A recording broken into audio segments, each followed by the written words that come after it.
Welcome to Faith Nation. I'm Jenna Browder. And I'm John Jessup.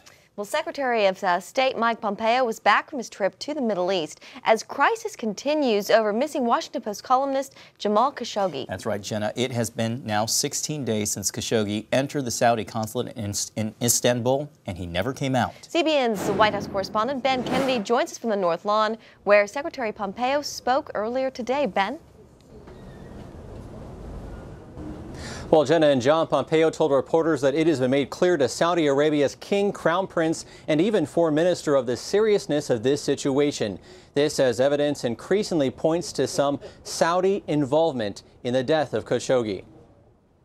We take this matter with respect to Mr. Khashoggi very seriously. Secretary of State Mike Pompeo, back from his fact-finding mission, briefed the president today about his meeting with Saudi leaders. They also assured me that they will conduct a complete, thorough investigation of all of the facts surrounding Mr. Khashoggi, and that they will do so in a timely fashion.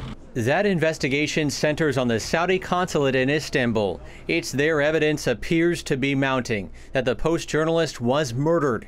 Various media outlets report Turkish authorities have audio recordings that indicate a scene of torture, death, and dismemberment. There were also accusations of a Saudi hit squad entering Turkey close to the timing of the incident. When I traveled and met with President Erdogan, he talked to me about the incident. He told me that they were conducting their own investigation. We had a chance to meet with some of the team involved with that. He assured me that they would share their results with the Saudis as well. So we do believe that between these two efforts, a complete picture will emerge for what actually transpired here. In Khashoggi's final column, he wrote that what the Arab world needs most is free expression. President Trump said there could be severe punishment if the Kingdom of Saudi Arabia is behind the disappearance, but warns against a rush to judgment. I want to find out what happened, where is the fault, and we will probably know that by the end of the week. Now, President Trump just boarded Marine One a little behind me moments ago, where he said it looks like Khashoggi is dead. Pompeo told the president Saudi Arabia should be allowed a few more days to complete its investigation before the U.S. responds. Economic sanctions would likely be brought against those responsible for the suspected murder. Also, we have learned today that U.S. Treasury Secretary Steve Mnuchin will not attend an investment conference in Saudi Arabia. It's also important to note that a number of other scheduled guests have dropped out of that gathering too. Jenna, John? Well, Varsha Kudavayer is with the Foundation for the Defense of Democracy. Varsha, thank you for being with us. My pleasure. Thank you so much for having me on today. Well, Mike Pompeo, the Secretary of State, said that he's recommending Trump allow the Saudis a few more days to wrap up their investigation before taking action. Do you agree with that approach? I think my sense of this, my reading of this, is that the Saudis, as we know so far, have yet to offer any evidence to back up their claim that Jamal Khashoggi left the consulate. My understanding of giving the Saudis a few more days is so that the U.S. and Saudi Arabia could work together and help the Saudis come up with an explanation that would be essentially a face-saving mechanism for them to admit culpability, that it was maybe perhaps, as we've read reports, that it was an interrogation gone wrong, a botched interrogation, something of that sort that would still put responsibility for this on the Saudis while not incriminating the Crown Prince, Mohammed bin Salman. Is that a typical approach? I know that this is probably atypical, where you don't have a situation like Jamal Khashoggi being a prominent journalist, but is that something that administrations have done in the past? I can't speak to the U.S. side of things, but what I can tell you is that in Saudi Arabia, over the past 2 years, there are a lot of sensitivities surrounding leadership because there's been an unprecedented generational change. Authorities are very careful to manage the kingdom's reputation, to manage the image of its new crown prince, Mohammed bin Salman, that gets disseminated to international capitals and so on. And with such an unprecedented transfer of power in the works in Saudi Arabia, my understanding is that Saudi authorities are hard-pressed to find a way of saving face in this situation. Varsha, can you talk a little bit about the delicate balance the administration is trying to strike here, especially given its strategic partnership with Saudi Arabia in regional issues there in the Middle East? Certainly, yes. The administration is going to have to find a balance in this situation, as you put it, but it's going to be very tricky.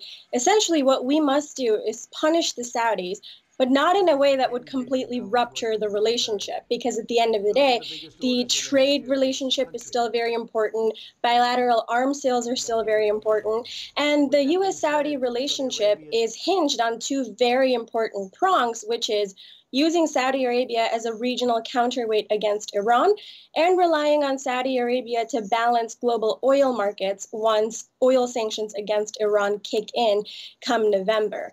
So the administration should ideally act as soon as possible. And we've already seen a lot of furor in Congress, strong bipartisan action from Congress, demanding that the president enact human rights sanctions under the Global Magnitsky Act against figures that are found responsible in this affair.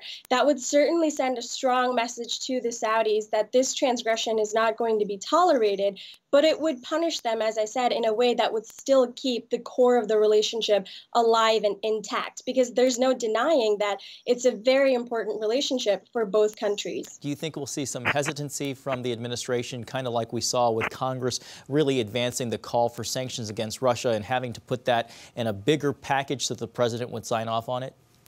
I think the difficulty in this situation is there is still so much that we don't know. I mean, when you look at the facts on the ground, none of them are really facts, in the sense that they are all allegations and leaks from Turkish media, and Turkish government-controlled media too, let me add. So we're not exactly hearing information from a source that we can completely trust or rely upon for its veracity. So I think this puts both the administration and Congress in a tight situation of, again, needing to send a strong message, particularly about the U.S.'s commitment to human rights, the U.S.'s commitment to freedom of expression, to freedom of the press, all of that, while at the same time making do with the information that has come out from Turkish authorities in this steady drip feed of leaks and allegations. Great point on that Turkish state-run media. Along the topic of freedom of expression, the Washington Post published Jamal Khashoggi's final op-ed overnight. His editor wrote that the column, which really focused on the freedom of expression in the Arab world, perfectly captured his commitment and passion. Some have described it as his own obituary that he's written. What's your take? It was a very heartbreaking opinion for me to read personally, but he ended with a message that could not resonate more. And I have it out here. And what he said was the Arab world needs a modern version of transnational media that it can essentially rely upon, that its citizens can use to understand global events. And that is such a fitting, resonating message, given that the entire media environment, if you will, that we've seen in the past 2 weeks since Khashoggi's disappearance, it's all been shaped by disinformation campaigns carried out by Saudi Arabia and Turkey. It's been shaped by leaks. It's been shaped by allegations. His final op-ed, it's a tragic note to end his life with, but he captures so perfectly the dilemma that we all find ourselves in right now. Well, definitely, even in death, he's shining the light on the issue. Varsha Kodavayar, thank you so much for joining us. My pleasure. Thank you. And Chief Political Analyst David Brody joins us now for more. David, the president saying it certainly looks like Khashoggi is dead. What do you make of that? He's late to the game in saying this. Sure. I mean, he's a bit late to the game. This is a delicate balance, guys. I mean, it really is. Sure. And there's, newsflash, there's politics involved in all of this. Look, to go into the mind of Trump for a moment, he looks at everything with looking at the leverage that he can get and the relationships. Look what happened with Putin. Same thing. Why is he going to, quote, diss Putin on a national stage when he needs something from him later on? Same thing here with Saudi Arabia to a degree.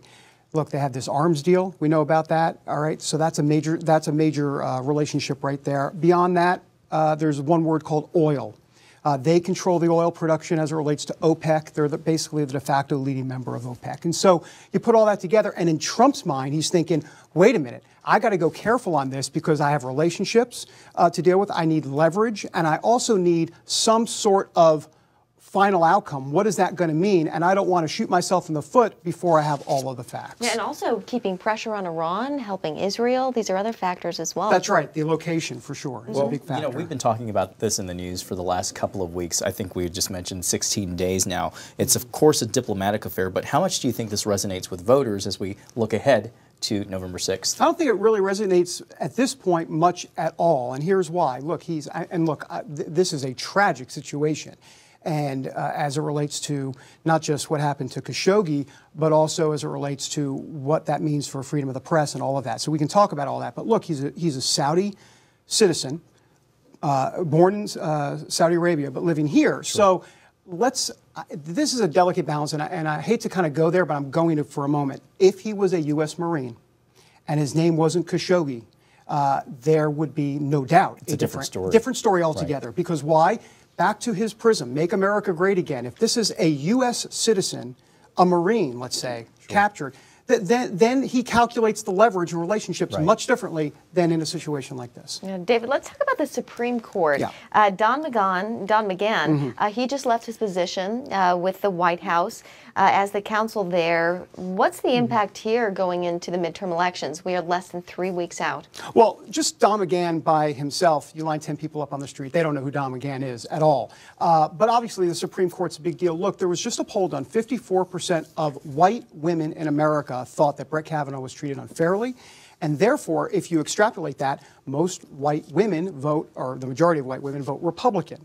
Okay, so if you put those two together, that bodes well potentially for Republicans in midterm elections, but we have to wait and see. There are a lot more calculations. We have to see if the minority vote gets out, because that's going to be crucial. And of course, the liberals, we know they're all jacked up, ready to go. Sure. Well, speaking of the Supreme Court, we know that was a major issue that drove a lot of evangelicals to the polls in 2016. They came out in full force to support Donald Trump. What is your sense now in 2018, especially after the Kavanaugh hearing? What is your sense about evangelicals going to the polls in the midterms? So that's the key, what you just said there, John, at the end, especially after the Kavanaugh hearings. Because if you had put me before the Kavanaugh hearings, my sources were telling me, as a matter of fact, I just getting off with my sources, 3 of them, all this afternoon, all saying the same thing, which is pre-Kavanaugh, the disengagement was there. It wasn't there. The enthusiasm wasn't there compared to 2016. It also wasn't there compared to the last midterm elections, 2014.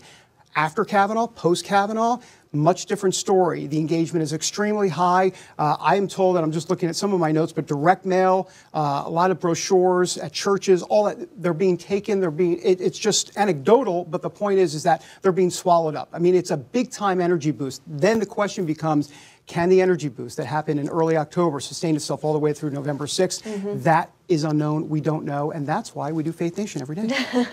That's true. Do you have a sense? Do I have a sense? Yeah, I do. But then again, I'm not a big fan of the prediction business because I'm always wrong. But no, I would say that I still think it's a blue blip. I will say this real quick on the House races. This is very important. When it's a statewide contest, in other words, if there's a Senate race, that's good for Republicans because that's statewide and the Kavanaugh thing energizes voters. When it's a state that doesn't have a Senate race, that is not good for the Republicans in those House races because you don't get as many voters to come out to cancel. And that's the difference. So let's watch for that on election night. David Brody, thank you very much. A pleasure. I'll be right here. Well, in a bitterly divided landscape, one group of millennials is working to bring together believers from both sides of the aisle. Amber Straughn has a story from Atlanta. I want to get into it, man, you know. It might not be unusual to see a Republican and a Democrat face off in front of microphones. You're listening to the Church Politics Podcast. But in this case, Republican James Lankford and Democrat Chris Coons sat down to discuss their Christian faith. And the man behind the conversation? Being a biblical Christian can be a lonely place. 37-year-old Justin Gibbon. Gibbon, along with former White House staffer Michael Ware, host a podcast called Church Politics, where they're tackling tough Christian issues and allowing politicians, no matter their party, a chance to share their faith. The former Democratic delegate says he's seen the downside of sharing biblical convictions. I've been in politics for almost a decade, and so when I say that, I mean running campaigns, doing campaign consulting. In 2016, Gibbon ran on a biblical platform promoting his pro-life and Christian beliefs. The Democratic Party cannot afford to be a party that disregards, disrespects, or ignores its faith-based community. That led to attacks from members of his own party, who even tried to have him removed from the Georgia delegation. I came to a point, in urban politics when I was thinking, I enjoy doing this, but I'm getting pushed further and further to the left on every issue. And he's not alone. In this divided society, members of both parties feel pushed to the edges and away from the middle. While Gibbon didn't get love from some Democrats, he also felt excluded from conservative circles, thanks to two words: social justice. And you can see why with a quick look at YouTube. Social justice warrior owned. I'm glad I'm not a social justice warrior. The cult of social justice warriors, and so on. That word has been defiled. Right? Social justice in some circles has been defiled to justify anything people want to do. His view of social justice means calling for an end to things like abortion and police brutality, while supporting criminal justice reform. If we're about family, then we have to make sure that people aren't being incarcerated unnecessarily because it breaks up families. So how do you cut through the fog of confusion? By bringing leaders of both sides together, which Gibbon did to launch the AND campaign. I would agree with them biblically and theologically, but my humanity as an African American was not uplifted. Gibbon started the movement to help Christians realize the answer doesn't only lie within party lines. I'm excited about what they're seeking to do because they're seeking to bridge the gap between righteousness and justice, between biblical values and social equity. And those two have divided the Christian community for far too long, as though God rides the backs of donkeys or elephants. We want to make sure that Christians are kind of transcending the partisanship we see today. Be courageous. Thank you. So Gibbon will remain focused by spurring the conversation and providing platforms where believers, left and right, get a seat at the table. Amber Straughn, CBN News in Atlanta, Georgia. Up next, why President Trump is threatening to use military force at the U.S.-Mexico border.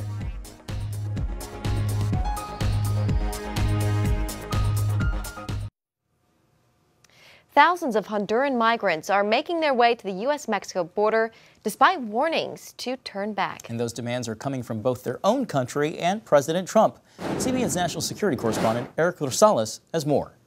Well, John and Jenna, the caravan of some 4,000 migrants are continuing northward, heading towards America, with its number growing along the way. Now President Trump is threatening to use any means possible, including the U.S. military, to protect the border. The latest location of the caravan puts it just outside of Chiquimula, Guatemala. Marchers covered about 30 miles on Wednesday with an ultimate mission of making it into the United States. We have the dumbest immigration laws in the world. The world laughs at us, but we're getting them changed. But until then, the president is taking action of his own, tweeting, in addition to stopping all payments to these countries, which seems to have almost no control over their population, I must, in the strongest of terms, ask Mexico to stop this onslaught. And if unable to do so, I will call up the U.S. military and close our southern border. Since 2015, the U.S. government has sent more than $2.6 billion in foreign assistance to the Northern Triangle countries of Guatemala, Honduras, and El Salvador. President Trump has repeatedly threatened to cut off that money unless the mass migration stops. CBN News has learned Mexico has sent another 500 federal police officers to await the procession's arrival. Mexico states anyone with travel documents and a proper visa will be allowed to pass, while others can potentially apply for refugee status. Officials also caution those who try to cross in an irregular manner could be detained and deported. Everybody wants to come in, and they come in illegally, and they use children. In many cases, the children aren't theirs. They grab them, and they want to come in with the children. You can clearly see where these trails are, they're not natural in this area.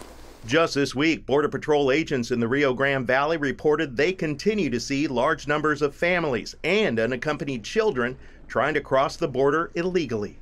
Counterfeit documents, modified documents that are being issued in certain countries to make a family, if you will, just establish a parenthood of a child. And then once we start interviewing, we find out it's all false claims.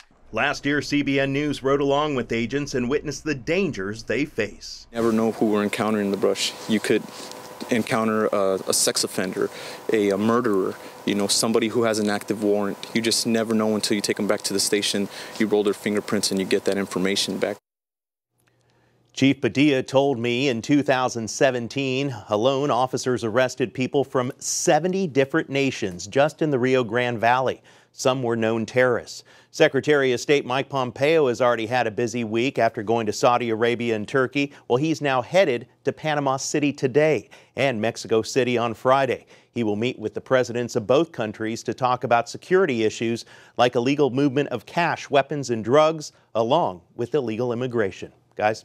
Yeah, a lot on Secretary Pompeo's plate. Eric, the president says he's going to he will, if he has to, get the military involved. Any signs yet on what that might entail, and do you think it will actually get to that point? Well, as of right now, I believe that it's just political rhetoric. I did check with my Pentagon sources, and they say that no formal request has been made for military use over at the border. So right now, I believe it was just rhetoric and from a frustrated president. Eric, we only have about 30 seconds left. You said earlier the Mexican government will send officers to the border as the migrants arrive, but have they done anything now? Well, I just found out that, yeah, Mexico has sent hundreds of officers in riot gear actually over near the Guatemalan border. And then Guatemala has actually sent over some officers over on their side after President Trump threatened to take away some of the money.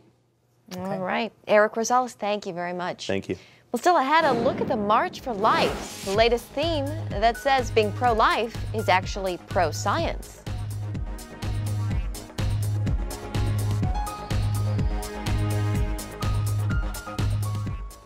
Furnace breakdown. Each year, the March for Life comes up with a theme. That's right. And today they took to the U.S. Capitol to announce their latest. And Jenna, the new slogan is meant to show being pro-life is based in science. Paul Straughn brings us the story. Those who would pit science against the pro-life cause would find they don't really have a logical leg to stand on. At least they would have found that out today if they'd been here on Capitol Hill for the March for Life's announcement of its 2019 theme. Unique from day one, pro-life is pro-science. Jeannie Mancini heads up the March for Life. So many who are abortion advocates erroneously try to paint life and science as being in conflict, and it's just not true. So we thought we'd revisit the facts, Biology 101. Science validates pro-life ethics because it's simple biology. Your life began at conception, at fertilization. You are the same individual organism, to use the biological term now, that you were when you were a one-celled organism. David DeLayden has been sued by Planned Parenthood after embarrassing undercover videos his group took revealed the abortion giant is in the business of harvesting unborn baby parts for sale. Especially in the body parts procurement business, from the abortion doctors to the middleman harvesting companies to the end user researchers, that the body parts of our unborn brothers and sisters are only valuable for sale and for experimentation because they're exactly like any of us and indistinguishable.